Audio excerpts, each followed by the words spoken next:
Why don't you break down Mondioring first for all of our listeners? Mondioring is a competitive protection sport. Like all of them has some discipline of obedience, jumping, and protection scenarios. It's a themed event, so every trial you go to is going to be a different theme. The nationals this year was carnival, so lots of clowns and props and fun stuff. I do love the generalization aspect. I think more so than like Schutzen is very, whatever it's called now, is very precision based, right? Very competitive obedience in that degree.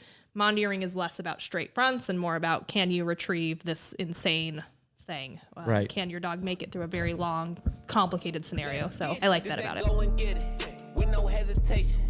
This that never quit. Start that elevation. This that process. This that in the making. This that started from the bottom. What is up, everyone? We are here with another episode of Elevated Canine Podcast, and today I am here with my friend Shayna, Kayla, and Jess, who were just competing at the Mondio Ring Nationals. So, yeah, what's up? How you guys doing? Good. Good? Great. Why are you so stiff? All right. So, anyways, why don't we just go down the line and we go just a little bit about yourself, kind of where you started with dogs, and, go from there. Okay. Yeah. So I have been in dogs for 12 years now. Started out with a German Shepherd that I dabbled in Schutzen with, did an APR 1. Very quickly, when living in Colorado, met Lisa Lucero, got a job with her, and within 6 months had a Malinois.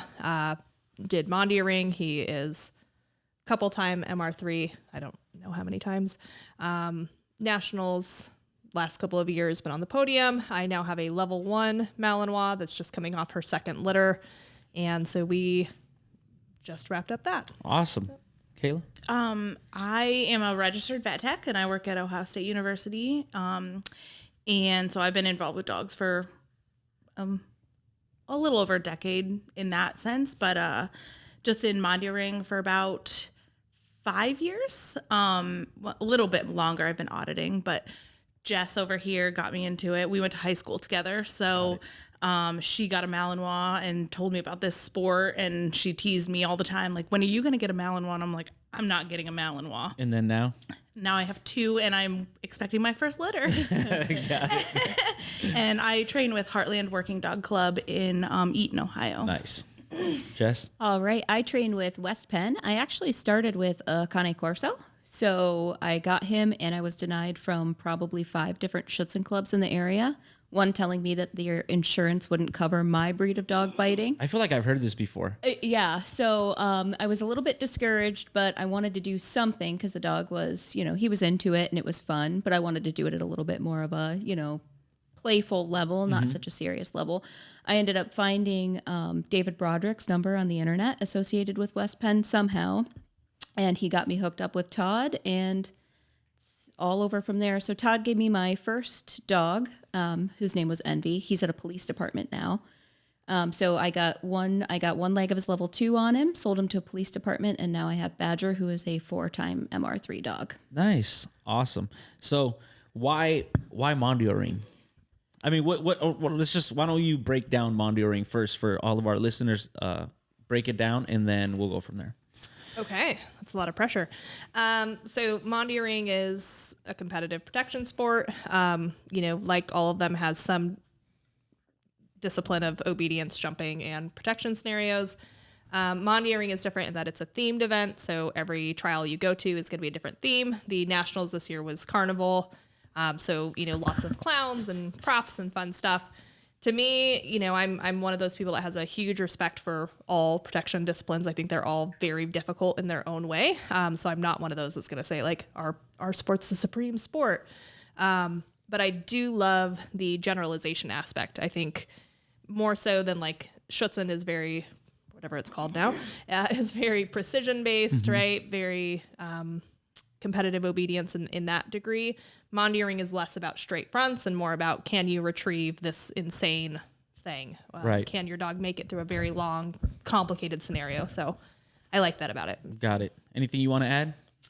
I think the thing that hooks everybody about it is the object card. I think that when you are watching Mondio Ring, because it's not just a basket, you know what I mean? Can you break that down? So like for the people that are people that are listening probably, because since Mondio Ring is not very popular like out in this area, so can you explain kind of what the goal of the object guard is and how Mondio Ring is different than others? Yeah, so the object guard, the dog has to work independently. So the judge will pick an object of their choice at level 3. It's at level 3 only. So like we had at Nationals this year, it looked like a bird perch with a bunch of different balls and stuff hanging off of it. So some of the things are really awkward for the dogs to stand on. They work independently. You set them and the handler will go hide from the dog, and they have to bite 3 separate times. 2 just the decoys, 1 with accessories of the judge's choosing too. So it can be water. We had a squeaky chicken at our last trial and a bunch of ribbon accessories. So it's at there is a 1 meter and 2 meter circle around that the dog has to bite and then retreat. So the decoy will come in, the dog goes and bites, preferably within 2 meters, and then has to retreat back to the object. Is that full points within 2 meters? I believe so, yes. It's a 2 and 5, I believe. It's a 2 and 5? Yeah, yep. So you have partial points for 5 meters. Got it. And it's I know before, I don't know if it has to be like that in level 3. Is it 2 decoys or can it be just 1 decoy? It's 2 decoys. Got it. So yeah. So and the difference between Mondio Ring and French Ring is that it's 2 decoys and we use an accessory in Mondio Ring compared to French Ring. There's no accessories. Yep. And it's just 1 decoy, I believe. On a basket. On a basket only, yeah. Cool. What about you? Is there anything you want to add for as far as Mondio Ring? What you enjoy about it, maybe? Yeah, for me, so I came from the conformation world. I used to show Borzoi, and that can be kind of a brutal community. Right. People are there they'll cheer you on to your face and then not really when you're out in the ring. But for me, I found that the people in Mondio Ring were awesome. Like they are all rooting for their teammates, and even people that aren't in their club. And then the object guard was definitely the thing that got me. I watched her train her first dog a few times when I was like, I will never own a Malinois ever. And watching them train the object guard where you give one command and then the handler is gone and the dog has to just like figure it out for themselves. I thought that was really cool. And then the defensive handler scenarios being, different, and the dog having to understand when to bite and when not to bite, just the control aspect of having, these like crazy dogs that are just like under your verbal control is just awesome to see and experience. So got it. So if we were talking about picking the right dog for Mondio Ring, I know you've had a couple and you've like had a couple litters. I mean, well, you had 1 litter now, right? And then you raised a couple pups. What is something that like, if you were to pick a dog for Mondio Ring, what is something that you look for? I would say the biggest thing is environmental stability. So, the scenarios can be such that it's more of can the dog generalize, but also is the dog stable on slick surfaces, loud distractions, gunfire. And it's just such a game of the dog has to be aware of what's going on. It can't be a dog that doesn't care about anything because then they're going to miss things. Right. But they have to be a dog that is very confident in itself. And I think that is what makes Mondio Ring a little bit more difficult. It's not so much, there's decoy pressure, but it's not like French Ring's more about can the dog fight the guy. Right. And in Mondio Ring, it's really can the dog get through this routine without something startling it, distracting it, making it have some sort of reaction. So it's very cool to test that part of the dog. So do you think like dogs like my dog Waffle, I feel like he would really struggle with Mondio Ring just because once he focuses on something, like he can't not see it. And we were talking earlier off camera about the retrieve, how dogs have to think about the retrieve. Like if you can't hold the egg from one side, you're going to have to get the little string that's popping out on the other side and retrieve that. And so do you feel that there's a certain type of dog for this sport that, that is for the sport that doesn't work for, what I mean? That, for example, a dog like my dog that can't perform. How's your dog? Is he pretty crazy? He's absolutely insane. Yes. So do you struggle with that type of stuff? I do, but I feel like Mondio Ring is actually, so some routines I walk into, the last routine that we placed first in, I walked into after Dog and White and I said, this is the routine for my dog because it changes. The order of the exercises change, you know what I mean? Your healing pattern changes, where it is and the routine changes. So sometimes you walk in and you go, this is not suited for my dog. Got Other it. routines you walk in and you're like, everything is placed perfectly. These are all things that my dog will excel at. Right. So, I mean, and I feel like it helps to have a dog that's teetering a little bit. In Mondio Ring wouldn't be so beneficial in French Ring because they're taking points for the stability on your start lines and stuff Right. like that. Where Mondio Ring, they're not so sharp with that kind of stuff. Right. They can teeter a little bit as long as they're not breaking. So I feel like a dog with a little bit of crazy is beneficial. Okay. Not too much. Like my dog's a detriment to himself. Right. A lot. And you off camera, we're talking about a retrieve, right? That you ended up just giving the points away because you didn't want him to go through with that retrieve item. Yeah, so it was a Jolly Egg. They're solid plastic. They're not squishable at all, with a wooden dowel coming out of it, probably like 2 or 3 feet of wooden dowel. And I get really afraid that he doesn't really think, so he'll just go snatch. And if he grabs the wrong side of it, or, you know, the shorter part that was sticking out of the other end, he's just going to jam it down his throat, or he's going to stab me with it on the return, because he returns kind of brutally, which is something that I've let him do for self-rewarding, Right. because he finds that really enjoyable, and I can't really reward him in a trial. And they so- won't take points away in Mondio Ring, do they? They do. So Okay. some judges do. I lost a general lore point for that on the return for my Little Woods, Got it. for the brutal Because he return. shoved it right into you. Got it. Yeah. So that one I picked up and I put back down because I was afraid of injuring the dog, and he's obviously the most important part. So For sure. 1,000%. Shayna, why don't we talk a little bit about, maybe start off with the training. What are some of the things that you focus on when you get a puppy? And then and we'll go down the line, what you did with your dog. And It's been an interesting transition. So you met my German Shepherd before she passed away. She was a lot. And when I got her 12 years ago, you know, it was very common in Schutzen that it was like, don't put control on your puppy when they're young, because you'll squash their drive.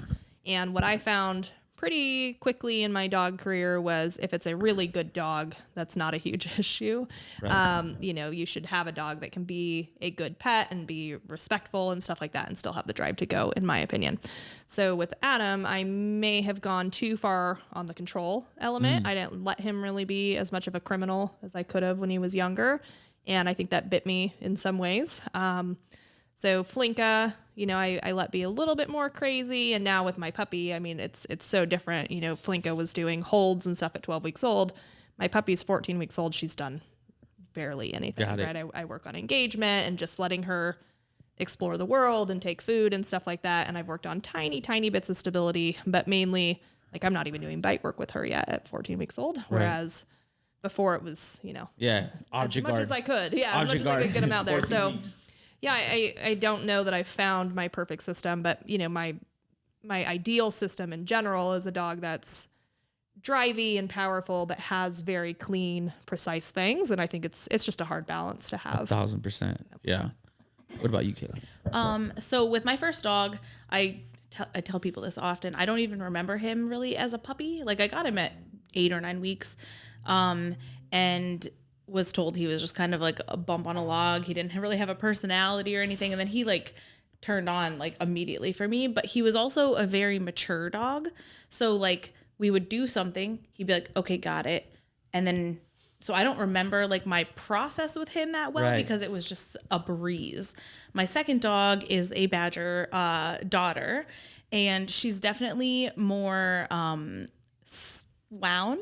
spun up. And she requires a lot of very clear communication, which with Melee, I was able to kind of fumble around a little bit. I didn't know what I was doing Right. either. Like, I was just like, So you, going- but you say Melee was a little more forgiving? you would yes. think? Got it. Oh, very, very much so. And he would figure it out even if I didn't know what I was trying to teach him. Got He's it. like, okay, yeah, I know what I'm supposed to do. And with Calamity, she is very much a if she gets frustrated or doesn't understand what you're asking, she spins and gets a little like frantic. Got it. So I've had to learn now how to communicate quickly and clearly with her Got it. in order to have a good training session, which is great. She's got a lot of She loves doing the bite work and things like that. She doesn't have a lot of impulse control, so working on that kind of stuff with her. My ideal dog would be somewhere in between both of them, where they, better grips like Calamity has, more drive like Calamity has, but more obedience like Melee has. So hopefully with this litter, that's Hopefully what we you get there eventually. And as I handle different types of dogs, I feel like I will be a better handler for the next dog as we go, because I'm learning every day with them, like how to train things. I've trained vastly differently with both of these dogs. I also have different training directors too that have had input. So, but I've figured out how to do it myself now, as opposed to just someone being like, this is what you do. And I'm like, okay. And then I do that. Right. And now I can be more creative with it because I know why I'm doing this. Like I figured out this is why we do it this way. And so now I can branch out and do things and try things a little bit more. So. Very cool. Jess? All right. So I don't know. My ideal puppy is, I think it's my dog with a tiny bit more impulse control. You know what I mean? So Do you think that that's something that you could have done differently while raising him in the beginning, or you think naturally that's just what he was going to be? So at 8 weeks old, he was actually just a little under 8 weeks old when I went to pick him up. So Todd flew him from Utah for me. He bit Todd's wife, Carrie, before, as they were picking him up. I picked up this little puppy and I had to go to work. And I set him down. He was only 7 pounds. He came after me 4 times. 4 times. Got it. 7 weeks old, 7 pounds. Like a grown dog, confident. Like aggressively? Oh yeah. Got it. He wanted to hurt me. And I'm like, oh man, this is my second Malinois ever. And we got through that okay. And I think that that's really cool to see. And it's really cool that we figured that part of our relationship out too. There are just things that he's detrimental to himself, you know what I mean? And the puppy, he's not paying attention to the environment very much. Nothing really bothers him. A lot of the dogs, they had water dumping on their head from the defense at Nationals, and they were backing up or scooting away, and he just looks up and he's like, thanks for the drink, Yeah. And that stuff to me is really cool to see. I just need 20% less. Got it. I think. But there's a lot of really cool stuff about that. The dog that doesn't think in Mondio Ring. In other sports, it would IGP, obviously. I would never get anywhere. Or, you know what I mean? French Ring, I probably wouldn't get anywhere because all my points would be gone from start lines and rocking and all of that. But the not thinking about what he's grabbing or picking up. And, you know what I mean? I like a sharper dog, and he definitely is. Like outside of the work, he's even a little sharp. Yeah. Got it. Yeah. But it's just really difficult. So big gas tank, I think, is a big thing. They got to last those, 45 minutes? Can be. Yep. And want to go again, you know what I mean? And then he stands on the sidelines and he's like, I'm not done. I'm not done with you. So I think I like a big gas tank. I like a dog that is not completely clear. I think it would be more frustrating for me for a dog that I had to baby through something as opposed to try to rein in. That would be my ideal dog. But no, in the beginning, we quit doing food work with him at about 4 months old. He was lucky if he got a kibble. Just because he was that He was crazy. just already wound. So we did a bite work session with him 8 or 9 weeks, and Todd looks at me and goes, great dog, don't know if you'll ever hit the field. So, I mean, and we did, and I'm very proud of it. But I like it. To me, it's I don't have to beg my dog to do anything, but I just need a little bit less so it's not so detrimental to the. And so how old is he? He's 5 now. Got it. Yeah, I guess I was just asking because I mentioned it a couple of times on the podcast, but with Waffle, it was always go, go, go, go, go. Yes, yes, yes, yes. So it was a lot of yeses and not enough goods and just room service to the dog. More and chill. so I feel I wish I would have spent more time on that. Maybe did an exercise and then you just lay down for 15 minutes and just hang out. And then go on to you know what I'm saying? And obviously with some dogs, it's going to be a lot harder to do than with others. But I just feel like if I would have equipped him with that skill at a young age, I feel like I would have had a better dog and more long lasting dog moving forward. Maybe.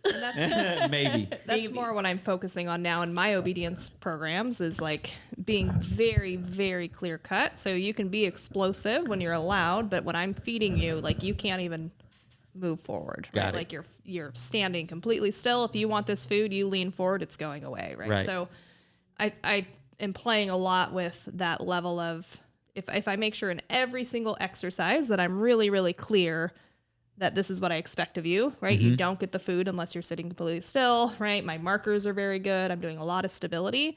And then I can also go back and break rules, right? Like it's like never reward a stability exercise with a toy unless your criteria is black and white, right? Then you can have more fun and be like, oh, if you do this, positions, right? Or something I'm freaky about. But if you do this super nice thing where you don't move your feet at all, then I'm going to chuck a toy at you. Right. Right. Whereas Now, what about the skill of like, I maybe chuck the toy at you, get you to like a very high arousal level, and then do you it. got to dip down into like relax and be very stable, and then which bump is up stuff again. that now at 3.5 I'm playing with. Like I put up a video of like I did a spin and a bark and hold and then positions, right? Yeah. Don't move your feet.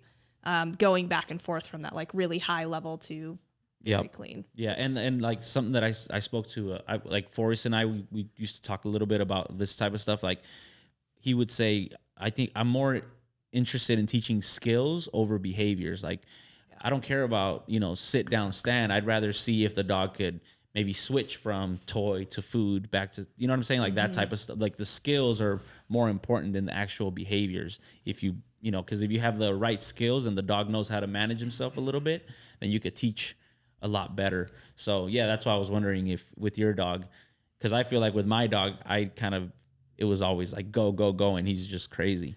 Well, I think there's a detriment to being too clear too. I think there is a huge downside to the dog that wins is the dog that does good enough in everything, right? It's not necessarily the one that's super, super clean in Mondio Ring. So if my dog gets in her head because she's thinking too much about how clean she has to be, but Badger goes out there and does everything good enough, but I blew 2 exercises, he's going to win. You know what I mean? Yeah. So it's one of those things that I'm just geeky about obedience because I have a lot of up and coming teams working under me and I'm coaching them and I'm teaching them these things. So I have to focus on that because that's what I'm selling. Right. But is it the best long-term strategy for competition? We'll see. I don't know. Interesting. You got anything to add right now?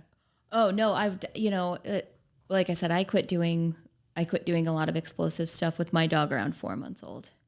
And So that's what you were saying then. Like you stopped. we still like the food stuff has to stop. You maybe get a kibble. You get a pet. Like even during training, he doesn't get a lot of rewards. He'll spit food out on the ground. He doesn't want it. I could pick up a leaf and give it to him, and he would lose his mind over it. So they're just That's different true. kinds of Maybe. different. So his obedience, he's way, way worse in his obedience, and he starts getting clearer in the bite work because he He knows what he has to do in order to get that bite. Yep. Yeah. So it's just fascinating for that. Like you see these dogs that are just perfect the whole time, you know what I mean? And then super explosive in the bite work, or dogs that are a little bit timid in the obedience and then explode in the bite work.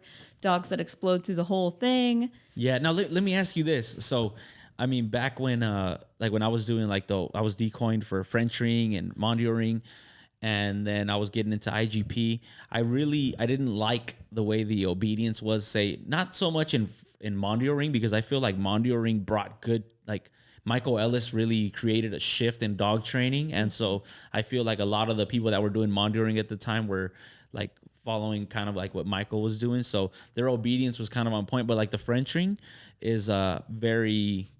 Like the dogs look shut down the whole time. However, a dog that is like in IGP focus healing the whole time is not going to last in French Ring. He's going to get destroyed because it's just not going to last. He doesn't have that much in the tank. So when it comes to the obedience side of it in Mondio Ring, like how do you keep that like composure and like keeping the dog kind of like at a good level so that he lasts that long? Do you feel that there's detrimental to do like focused healing and that type of stuff? I think it's so dependent on the dog. So Adam is a very obedient dog, but he's also so collected. He's never going to break a start line. He doesn't even look like he wants to be there half the time. He's just laying so calmly, right? He wants to be there, but he's not bucking. He's not whining. He's not external at all.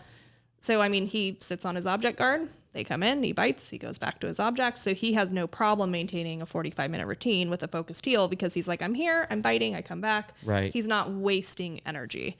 My little female is very external. I mean, she's clear. Her obedience is very clean, but she's vibrating the whole time. Right. And so for her, it's going to be a bigger issue to expect her. So like with that dog, because she's so obedient from, you know, her genetics, right? They're just very clear-headed, obedient dogs. I'm letting her be a little bit free in other places and not expecting her to hold to that criteria. So Interesting. Kayla, you want anything to add? Like for instance, my dog Melee, his obedience typically, not at nationals, but typically looks pretty good. He's very cool, calm, and collected through that. But he is a very obedient dog as well. So we struggle with our defenses because if he doesn't think that he heard or saw the hit, he will just not bite because he doesn't want to be wrong. Right. So, you know, he struggles a little bit there. And ideally, he would be, I would take him being a little more loose in the obedience if I could get him to bite consistently And in not the think so much. defenses and Got not it. think so much and be so in his head. Because again, he doesn't like to be wrong. He doesn't. He did this weekend with the Little Woods exercise, which is where you scent a little wood. I know they might Explain not know. it. Explain it. Yeah. So the Little Woods exercise is a scent discrimination exercise where the handler gets 5 seconds to scent a wooden dowel, and then you put it in your pocket. And then whenever that exercise comes up, it could be any point throughout the program. The judge creates the program. It's not a set order or anything. You have to then walk the Little Wood out 30 paces? 30. And at nationals, we had to drop it over a wall into like a corral, essentially, where there was one little opening in the back of it for the dog to go in and find your Little Wood. And you can't rescent it or anything. You have Holy to. shit. Yeah, it was difficult. You have to take it out of your pocket, throw it over this wall, walk back, and then they put blanks that don't have your scent on them. And he went in the first time, he grabbed the wrong Little Wood and started to return to me, and he, like, you could see his thought process. He was like, this is not right. So you don't have a cue there to let them know that he didn't get no it? cue, nothing. I just stood there like terrified because I didn't know if it was the right one or not. I'm just looking at you because I'm like, you train with Todd. I'm like, Yeah. I know he thought about this. Not for that one. Got it. Not for that. But he like I could see his brain. He was like, this doesn't seem right. And he turned around, went back, dropped that Little Wood. Got the right one. Circled a few times, got the right one. But then decided he was so happy that he got the right one. He did a victory lap around me and we timed out. Dang. But like that type of thing, he's very thoughtful. So he was like, I know this isn't right. And without me doing anything, I'm just standing there. He's like, nope, I know this is wrong. And turned around and put it back down and picked up the right one. But you timed out. Yep, but we timed out. But it would have been impressive. Yeah. Yeah, that's pretty. I mean, that's pretty awesome just to think of, like, Yeah. he figured it out and went back. And that's him. Like, he's just very thoughtful. But then in the defense, he's constantly like, I don't know if I should do. Like, He didn't hear the hit, or he didn't hear the hit because they had an air horn go as well. And so, like, the guy came up from behind me and he was looking up at me and didn't see the guy. Dang. So, unfortunately, he didn't get that. And so that's where we struggle with him. Now, with my girl, she hasn't trialed or anything yet, but she will lose a lot of points in the obedience because her impulse control is not great. And she's just fast and like, I just want to be done with this. And she knows the bite work's coming. So, but she will probably do very well in her defenses because she's constantly like, on. yeah, like, let's do this. So it's just interesting to see the different, Yeah. dogs and how they process those things. And, again, it's just something we have to work through where hopefully our defenses will always be hit or miss. It's just how it's going to be. And I know that with him, and I know that probably with her, I won't have that issue, but will she ever get a Little Woods? Who knows? Right. Interesting. So can you talk about like cues and stuff, or you'd rather not? I would rather not. Got it. But I will give you On camera. Off camera. Yeah, You yeah. can chat I'll all you definitely want. be asking you off camera. If you're not like, so in Mondio Ring, you can give cues before the exercise, you can give a certain cue, right? You can prep your dog. You can prep your dog. You have a prep line where you're essentially letting the dog know what you're doing. Hey, little woods, or fleas, you know what I mean? And there's little things that you could do there. You're allowed to do there. Once you get to departure, no, Yeah. you're done. Yeah, during. Oscar had a good cue for Rogan. Which one? I just touched my hat. Yeah. Well, so actually, our one of the most talented trainers, and she's an awesome person, lost the championship at level 3 because she pulled up her pants. I mean, and this girl, like, it's Really? such She a was sagging? tragedy. Yeah, under the vest, it happens. And good thing, like, you know what I mean? Everybody else was tucking their shirts in and tightening their drawstrings So afterwards. she's like They called all it. she did, she was in a blind cue. and she pulled up her pants. And they Inside the called it- blind? Yeah. They've gotten very particular. So like with the little one in particular, it used to be that people would have some sort of cue that means you didn't get it correct because there's somebody. yeah, you could, or thumbs you up could at just you. look Yeah. down. You Right, could- but they've stopped doing that. So now a lot of the judges are saying, I don't want you to thumbs up or thumbs down. The competitor is going to show us whether or not it's correct. Yes. So Got it. as the dog's bringing it back, unless you happen to see it, you're not going to know if it's the right one. Interesting. Yeah, I don't cue just because I'm terrified of everything, right? Got it. I've gone Yeah, through enough of, I know she's cheating, so I Yeah, don't, in the I don't play defenses, it. I know like a lot of people cue, they'll like blow or they'll do something. I'll ask you for your cues later, just so I can have them. But yeah, I mean, it's just obvious to me that when the dog's focus healing the whole time until 5 seconds before the hit is gonna come, obviously there's a cue. Well, sometimes I don't know what the dogs pick up, but like I choke, and I've never actually You don't give the cue. I choke. No, I'm too nervous. So I'm good thing that I have a good dog, and I don't know what it is. Maybe my eyes twitching. I don't, you know what I mean? I don't know, but I always panic and choke.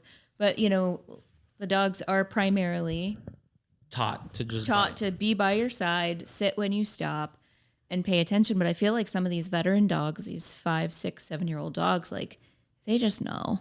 Right. You know what I mean? They've seen so many defense scenarios, these decoys doing things and like, oh yeah, this isn't it. You know what I mean? Or sure. like, I know that guy behind that thing, or I saw the guy behind the tarp and it's not going to be him. Like, I feel like they really really start to pattern get the pictures. 1,000%. So why don't we talk a little bit about the defense? Whoever one of you guys wants to explain it, the defensive handler, because I know for the people out there, so just so they could understand a little bit more about the sport and how it goes. Who wants to go? I can if you want. So All the right. defense is one of our stronger bite work exercises. I think because it's active, you know what I mean? And so it can be anything. Pretty much all the props are in.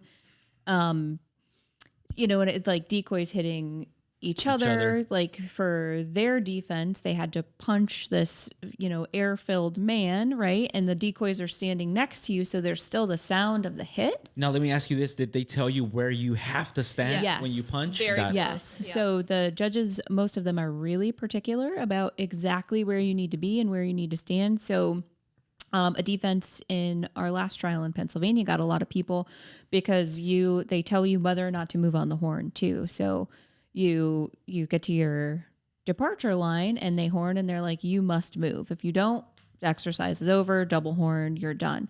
And then sometimes they'll tell you have to wait until the decoy. tells Sometimes you have to wait for the decoy. Sometimes you have to move to this particular spot and pick something up right after the departure line. So most of them, I feel like, are really particular about what you need to do. Fortunately for me, why I feel like it's one of the stronger exercises is because we have a ton of decoys in the area that we work with regularly. So there's 3 or 4 people in a suit a couple times a week where I am, you know what I Right. mean? So they can make it, really explosive, or sometimes they make it very dull because that tends to get hard for the dogs too, Right. where it's like a very passive, or one person is very passive and somebody else is very active, or They learn very fast, right? Like if he's being very, aggressive or whatever, and the other guy's passive, is probably going to be a bite on the passive decoy. yes. Got it. So, but then that's not always the case. So always being able to switch that up with, multiple really talented decoys is really beneficial for us. So, this last trial in Pennsylvania, you had to move on the horn, walk, and sit in between the judge and the deputy judge. And then you all stand up together and they smush your dog in, trying to peel your dog away. And you had to stand there. You weren't allowed to move. So they're encouraging you to come. They're like, hey, come on, come on, come on, come on, come on. But your instructions in Dog in White were to stand. So they got up and started moving. You know what I mean? Yeah. You had to stay. And the dogs, half the dogs, I would say, moved with the judge and deputy judge. Really? Yep. So, They I did it mean, a couple And times. I think that's like the difficult part about like Mondioring. Like, who the hell thinks about this stuff? And before the trial, like, how are we going to even train for this? Like, now that you saw it, obviously you'll go back and work it again And then just to they'll make change it sure. again. Yeah. But it's always going to change. There's always going to be that's why I think it's like it's almost like they're tricking you like all the time. they want, that's the whole goal. I mean, like, and then so air horns, gunfire, you know what I mean? Gunfire, and then somebody coming out like this, but they're not hitting you. Right. And then somebody else sneaks in from somewhere, or they're behind a tarp. So all of a sudden the tarp gets dropped, and maybe that'll happen 3 times, and the 4th one is a hit. You know what I Right. mean? Or maybe the first time. So you never know. And You always have to that's change it up. it's It's what I love, but also what I hate, right? It's one of those things where sometimes I'm like, is this really the spirit of the exercise? Right. Like, or do we sometimes get to a point where it's like, okay, I don't actually know what you're trying to prove here with the dog, or are we just trying to pull one over, right? So Yeah. there's a balance, I think, where there's some things that I'm like, I'm pretty sure just like decoys, like, you know, how, like with judges, it's kind of like I made that exercise. Like I created that. Yeah. I created that problem that nobody passed. You know what I'm Yep. saying? Like I do feel like they might feel a little bit like that sometimes, a well, little bit of it's, ego. it's cool to show a dog can do something one time and get through it. But I'm like, okay, you're doing the same crazy thing 5 times in the defense. Like, at what point did you prove what you're trying Right. to prove, right? So it's one of those things that I love it, but I'm also like, you know, my dog has a defense. What he doesn't have is a circus act occasionally, right? Like it gets a little bit crazy sometimes, or, you know, the retrieve. It's like, at what point is that retrieve no longer a retrieve? 1,000%. So. Yeah, that's tough. And what was the harder part for me is that if you don't have a field, a Mondio Ring field, it's like you can't just like train at a park, because I mean, there's no way you could carry all the Yeah, you need- trash that you need to take over there. Yeah, you I, could if you use, go like- like at a Todd's place, he has like a little fort made out of tires and stuff. And Yeah. he probably already added a couple villages to it, but we rearrange a lot.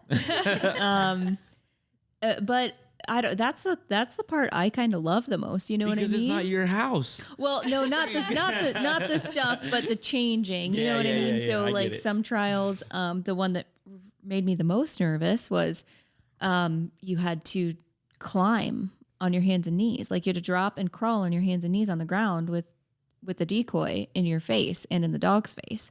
That makes me really uncomfortable. And I'm Right. like, I don't think I've ever crawled with my dog's face in a decoy's face before, but here we go. Man, that is crazy.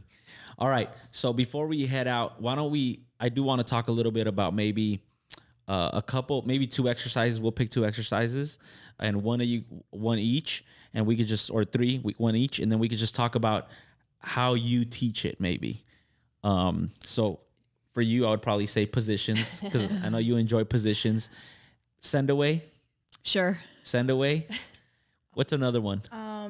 We'll talk about what's one of your favorite exercises. Obedience Yeah. wise, Little Woods. All right. Probably. So those are the 3 exercises, and if you could break it down in a way that the listener could kind of go, "Oh, okay, I could teach this maybe this way." You know what I'm saying? Yeah, for sure. So let's start with you, Shane. Okay. Yeah. So I'm known for precision positions, even though I haven't really accomplished it in trial yet. It's really good outside the trial.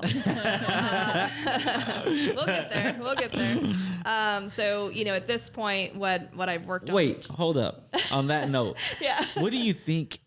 Like, what is it about like in training compared to like what changes in training compared to like competition that it doesn't Me. translate the same? Nerves.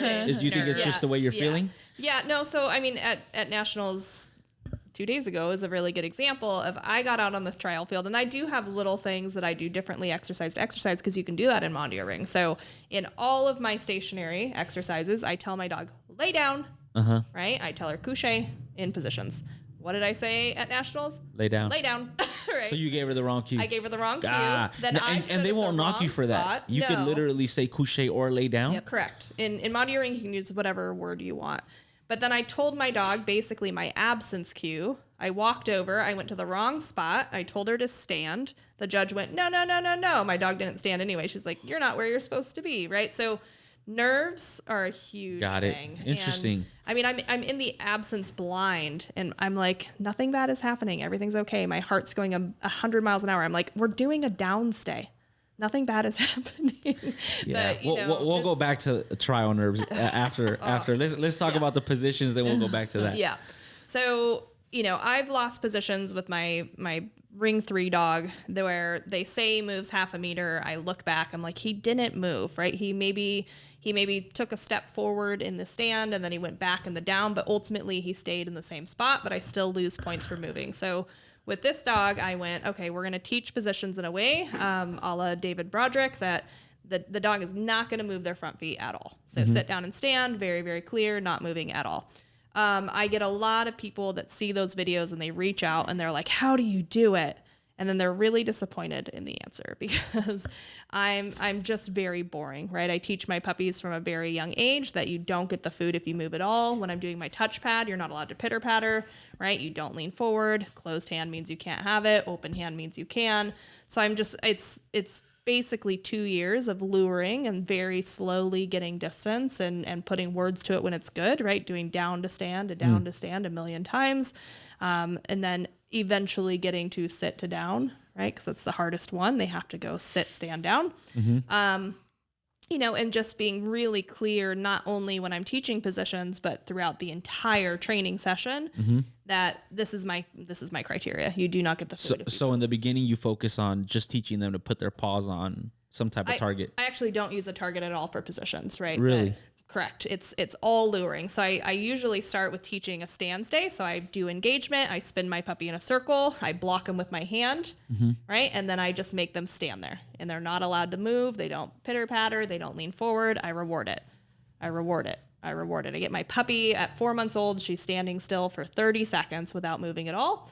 Then I slowly change positions, right? If the feet move at all, I pull her back up, right? And I just work on luring to the point of, if you move at all, you don't continue on. I pay for your feet sitting still until I eventually get you in a down. And then I pay that down for 30 to 60 seconds, right? No moving forward, no raising elbows. Then I'll slowly put you back into a stand. If you move your feet at all, you're back in a down, right? So it's so boring, but I have a lot of people that have come to me to learn this and now they're doing it with their dogs. I've got some Dobermans and some Pit Bulls and some Malinois and the whole thing, that are like, okay, like they understand now it makes them a better dog trainer 1000%. because they're seeing the small, tiny things that they're doing. You have to be patient. It's super patient. Yeah. So it's fun. Cool. So then, so you lure for like 3 years, 2 years, and then you start creating distance at some point. Yep. With the ones they're good at. Right. So I'll once they're standing still for a long time, I'll take a step away, come in, reward. Right. Then I'll give my verbal and help them right away. So just like teaching a verbal on anything else, you don't do it till it's beautiful.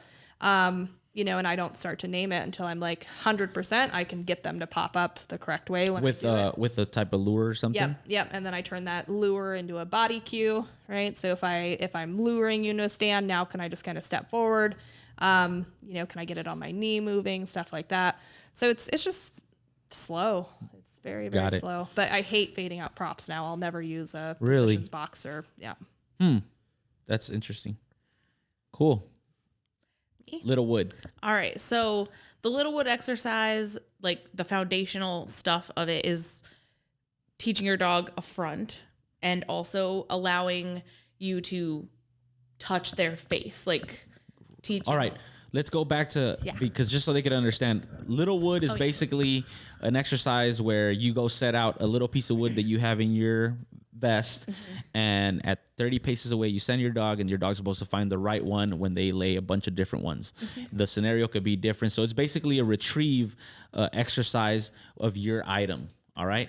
So for all you guys listening, that's what it is. Go for it. And the retrieve, this is also how we do foundationally the retrieve. You do the little woods and the retrieve kind of at the same time. So basically they also can't chew. Like you lose points for chewing. So you're trying to teach them a calm grip on that little wood. So initially, though, you're just teaching them to allow you to hold their muzzle essentially. And then once they're calmly allowing that and will offer it to you, you want to see if you can take a step back and have them follow into you and things like that. So you want to be able to move them around and have them still like come to front and be right there with you. Once they're doing that really well, you can add with melee. I literally put my finger in his mouth and like hold for the hold. Yes, and then you reward. With I did food. A toy would be too much. I think they would get the dogs too amped. So you don't want them to be like crazy about this. And then eventually I did use a toy, but initially it's just a little piece of kibble. Good. And then once he's doing that and you can lead him around with him holding your finger, then you introduce the wooden dowel. And there are a couple ways to do it. You can do like a force fetch where you put leash pressure on if they won't hold it until they take it, and then release with a treat. I did that with him a little bit, but again, he's like, okay, I'll hold this. That's fine. He got it pretty fast. With Calamity, I definitely have to do a lot more force fetching stuff with her, and leash pressure on, leash pressure off. She's getting it now, but we're kind of at that stage where she has to try to move forward and not drop the dowel and stuff like that. And then once they're doing that, and it's all very close, once they're doing that, then you can kind of go and like I hide my little wood like in my living room or something, and I tell them to go find it. So they have to like scent for it. Like initially it'll be out in the open, and then I'll put it like under a pillow or something, or amongst some toys or something like that. And they have to get the little wood and bring it to me. Eventually you just create that distance and that routine where you have to go 30 paces out, drop that little wood. And initially I did it with just that wood, like no other wooden dowels out there, just that wood. So he knew he had to go out that far. Got it. And then now, when we're practicing and things like that, we have plant hanging chains, which we have now put wooden dowels on, and you can lay those out. And so if your dog picks up the wrong little wood, you can tell from far away. So Got it. You can be like, hey, no, wrong one, or however you want to do that. So, because obviously they're going to bring a whole chain of little woods with them. And then you can cue your dog if you want, if you have the right one or not, in whatever way you choose. Yeah. And then, and then it's just consistency, and then trying it in harder places. So like in competition, they technically can't have it like buried in something. It has to be, somewhat visible. But I've seen it at trial where if the dog were to accidentally nose it into something, they're not gonna be able to grab it. So like you have to train for those scenarios too. Like, what does your dog do in that situation? They have to like fight a little bit for it here and there. So you put it under, like wedge it into a tire, or, put it underneath something or something like that. Got it. Yeah, that's a fun exercise. Yeah, I do like that. Enjoy that. It's funny. I start it so backwards. I don't do the hold first. I just like let my puppy. Yeah, I like grab them, I scrub them, I hide it, right? I spin them in a circle, they go find it, right? I don't worry about the hold till. Yeah, everyone does it different. Yeah, yeah. I think. And I think it depends on the dog. Like if you could create love for just bringing back that one dowel, then later you could bring in the front, and all that. So, but yeah, everybody has different styles of teaching, and I think it depends on the dog too in that sense. Yeah, for sure. Send away. I hate the send away. But everybody hates this. I hate it. Would you rather talk about something? No, Okay. I wouldn't, because I feel like even though I don't really love it, I feel like it's a really good place to see like what kind of dog you have. Like how motivated is this dog? Like, Right. you're just going to run in a line as fast as you can for what? You know what I mean? For a touchpad or for a toy. And there's a lot of different ways. People do like a perch style, you know what I mean? Teach the dog to like put feet up on a fence. I feel like we saw a little bit of downfall of that at the New Jersey Nationals, where dogs were touching the back of the palisade because it was made of wood. You know what I mean? That was the first thing that they saw. So people do it different. They put the toy in the grass. They put the toy in the fence. They'll put a touch bucket down there. But the biggest thing for me, and of course, this is all from Todd Dunlap. He's my mentor. Yeah. If you guys haven't heard of Todd Dunlap, look that guy up. He's like a scientist. Yeah, you need to. You won't find You him won't find anywhere. anything. Yeah, probably you not. probably won't find much on him online, but you'll visit find him if you can. Go visit him if you can. By design, but the guy is just a genius and such a good human and a good friend and so dedicated to all of us there. But so the biggest thing is, the motivation for the dog just to go straight. Like they don't want you zigzagging or Spinning. bowing or spinning or anything. So there's a lot of times that we'll create kind of like a raised platform, and it just starts with little babies on a flat collar. And a little bit of pressure, like drag, drop some food into a bowl on a little bit of a raised platform. So the dogs are just focused in it. You know what I mean? And then just making sure as you create the distance, some kind of opposition so that they want to just So you drag create more, straight. does that to keep them straight or to create just more? Both power and Got it. just a straight line, you know what I mean? And then obviously the whistle recall comes into that, but those things I feel like are worked really separately. And with the Malinois, whistle recall should be It shouldn't be easy too, peasy. Yeah. Yeah, that should be cake work. But it's one of the exercises that I find kind of the most pointless, but also, again, is a really good, I feel like gives a really good sense of the dog. Can they still do like any direction type of deal, or does it have to be a certain way? It does not have to be a certain way. It just has to be a certain distance. Got So it could be, so like, It can't be diagonal. it though, can't across be, the yeah. field. It has to be Got towards it. the fence. Like it has to be towards Got a it. flat portion of the fence. But like we did it, whether it was north or whatever, but we could have turned around and done it the other way or Right. across. You the just field. got to make them a believer that there's going to be There's something. gonna be something down there for you. But the tricky part is with the dogs that you're using some sort of reinforcer at the fence, you know what I mean, Mm-hmm. like a tug or food, is to get them to not be searching for it after Right. the whistle. Like, oh no, I need to bring something back. The routine So- is to always bring something back. Yeah, I think it's just one of the biggest things is making sure that every once in a while you throw something in there to be like, hey, like when I whistle, you have Yeah. like you have to come back with as much gusto as you went down. Right. So in Mondio Ring, they basically, you tell the dog he's supposed to give him a cue, and then you set up, and then you're supposed to tell the dog to run straight in a straight line. And you pray. And at some point, he's going to cross some type of. Yeah, there are markers. There are two like inside markers and then outside markers. So the dogs ideally run in the center in between the inside markers. As soon as they cross those, some judges will give you a horn when they cross them, and you whistle and they come back. Or as soon as you see them cross the markers, you whistle for the dog to come back. So in the beginning, you just start with the markers already there, and then your little perch item that you have in the center. I like to start with something. You know what I mean? Some kind of markers. They're likely very insignificant to a puppy. You know what I mean? Even if it's cones far away. I don't feel like when you're starting it, those are significant, but it becomes helpful later. Right. But if I don't happen to have markers out with a tiny baby puppy, I'm not very worried about it, especially because a lot of that stuff is started indoors or in a building or And so you know close what I mean they when can't you're see it anymore. yeah, and they're so I mean the significance maybe for some dogs, for mine I don't Yeah. probably just bite him when he ran past as a baby, so it wasn't very beneficial anyway. But it's to me a very silly exercise, and it's one that is routinely missed on different fields, just Right. because it's tough. It's It's very actually tough. tough because, if you have a different field the dog's never seen, I mean, it's just.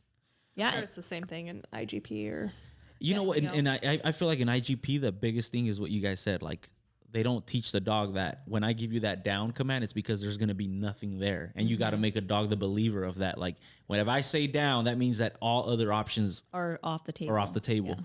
And you got to, so that's what and I mean, it's training. I think once you get that down, I think it's easy in IGP, but they don't have nearly the distractions that you'll have in a Mondio Ring field. So it's a lot easier and it's on in a IGP. routine. It's like we finished our healing Yeah, and like- or Yeah. whatever. And Yeah, now I we're have a gonna go clear cue. He knows that after our dumbbells, we're gonna be walking out that way, and I'm gonna make a quick turn, and I'm gonna, Send ya. and I'm gonna cue him. Yeah. So yeah, Yeah, it's really tough. We had our videographer does the videographer for Nationals does PSA, and she's like, I can't believe that you guys have dogs at the fence line. Oh, you guys had Anna out there, right? Yeah. She was amazing. Yeah. She's like, this would never Welcome fly. to my world. I was like, welcome to our world. We get that free video. I'd happily pay her again. Like, Yeah. I'm Yeah, it was just amazing. super happy with the results. But she's like, this would never fly. You know what I mean? At a PSA trial, that somebody would be coming after you if you had a dog at the fence line during a routine. And our dogs are But just it's like, so much sitting control. there. They're so used Yeah. to it. You it's have just to. funny. I think you have to with that style. Like you got to teach them. Like, yo, it's not for you. not for you. Yeah, It's exactly. Like you go to a French ring trial and it's like you're golf clapping. And you're like, oh, Yeah. I'm sorry, are we not allowed to? and IGP Cheer. too, the same thing. And I think that's I saw a video of, I think I've explained it on the podcast before, but I saw a long down in Mondio Ring with a guy on a zip line with some symbols behind the dog, and it sucks when you're the first dog. But after that, everybody had their dogs out watching this They've guy. all heard Yeah. it. Yeah, and they all. So I mean, I do think that there should be somewhat of a rule, especially in that type of event. Like, yo, you can't show your dog what he's gonna see. You know what I'm saying? Yeah. But I mean, it's part of the game. Yeah. But anyways, Strategy.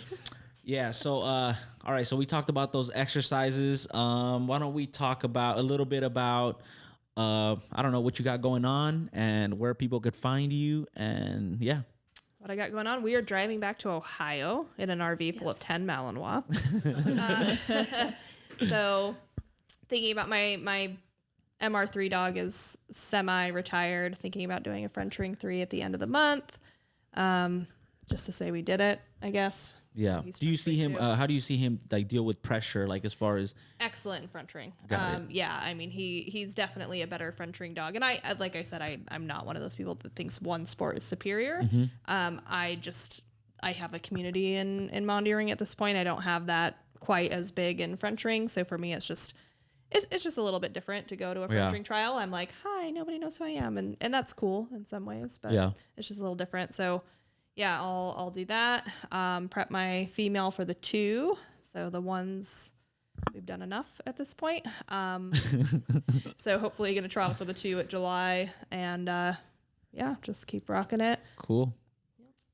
Yeah. Oh, wait up. Sorry. So- I'm sorry. You want to put your where can they find you as far as like Facebook and all that? Yeah, so Facebook, I do have an online coaching group for obedience. Everybody comes for positions. I do teach other things other than positions. And basically the group is a paid subscription. I have about 30 something people in it right now. It's 300 for the first year, and then it's about half that for following years. But basically I have write-ups and videos of obedience things Nice. that can cross-train, right? I do some French Ring, some AKC, some Mondioring.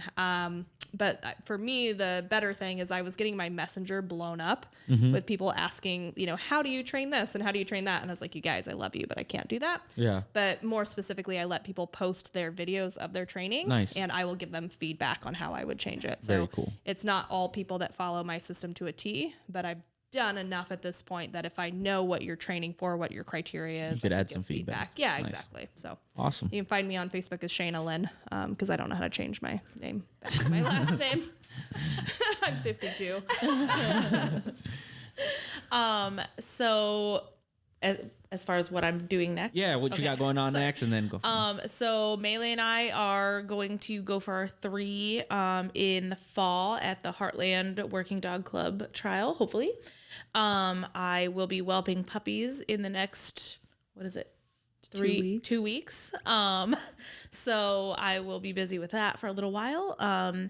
And hopefully Calamity will be done mothering them and be able to compete for her level 1 also in the fall, but probably more likely in the spring. So yeah, that's our plans for the future here. Where can people find you? I am on TikTok. I don't post that often, but I have a lot of stuff on there.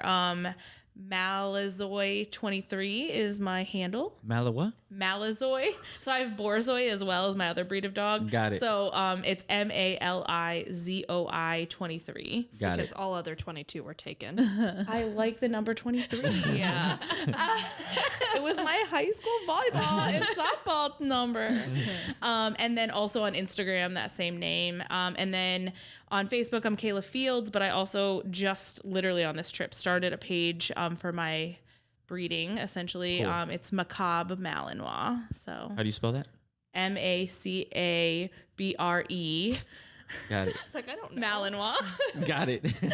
I'm like, oh gosh, Very I can't cool. see it right in front of me.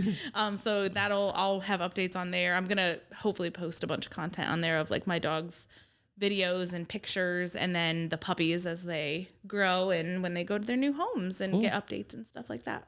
about Awesome. them. Jess? All right. Well, Badger and I are just going to keep plugging away as long as we can until he loses his mind, and probably skip our spring trial and trial in the fall. Maybe Get back to training? Or what? Get back to training. Yeah. Train a couple times a week. You don't have to find me on social media if you want to. TikTok, it's Jessica Dalin, and it's Dalin. So She's the one that has all that Mondio Ring content. I on do have a TikTok. lot of Mondio Ring content. I've been Yeah. told it doesn't make sense to most people, but I'm just too lazy to make it. I think it's fun. I think it's fun, and it's kind of like PSA really took off and really Yes. took over like social media. I feel like, Yep. and so I think for people to see Mondio Ring is pretty cool. I wish it was a little more popular. Now that I have a field, I think I might want to entertain it a little bit Gotta more, go and back to it. and Do more it. so because I like, you don't, in other sports you don't have the option to actually represent your country. Yep. And in Mondio Ring, You do. like IGP. So that's one of the reasons why but anyways, and so TikTok and then Instagram, same thing. I have no idea what my Instagram is. I don't really spend a lot of time on my Facebook It's or all good. Instagram. It's all good. She spends her time training, Yeah. teaching. Yeah. Cool. Awesome. Well, I really appreciate you guys, giving us all this Mondio Ring knowledge. And I know everybody out there really appreciates it. So thank you guys. Make sure you guys check us out, Elevated Canine Podcast, on all podcasting platforms. And then check my page out, Oscar Mora Canines, in TikTok, Instagram. And that's it. See you guys on the next one. Thank you. Thank you, Oscar. Tony. Thank you. Let's get it. This that go and get it. With no hesitation. This that never